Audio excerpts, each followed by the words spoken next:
Hola chicos, bienvenidos a un nuevo video.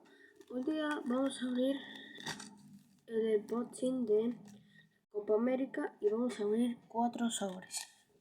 Como ven, esto está a un sol.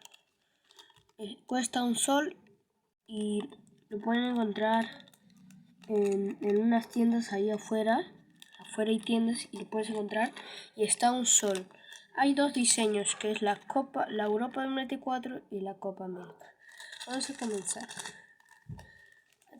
Abre fácil. Vamos a ver qué nos toca. Veo una doradita, pero lo vamos a hacer. Nos tocó uno de Italia. Nos tocó la selección peruana. Nos tocó de Polonia, creo. Se llama Bednarek. De Dinamarca, Estados Unidos y uno de Grecia. Bueno, vamos a seguir con el siguiente sobre.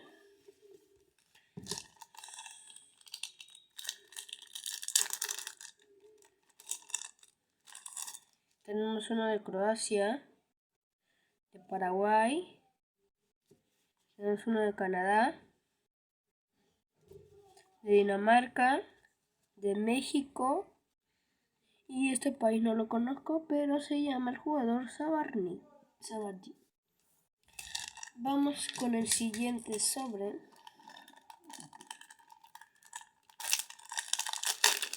Ojalá nos toque joyitas.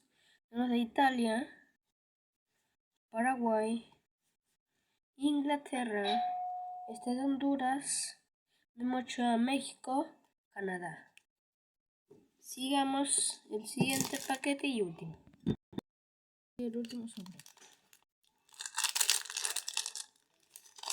Tenemos a Italia, el país, el equipo de Venezuela, a de Alemania, Dinamarca, de Uruguay y de Costa Rica. Bueno, esto fue todo lo que me tocó y nos vemos en un nuevo video. Chao.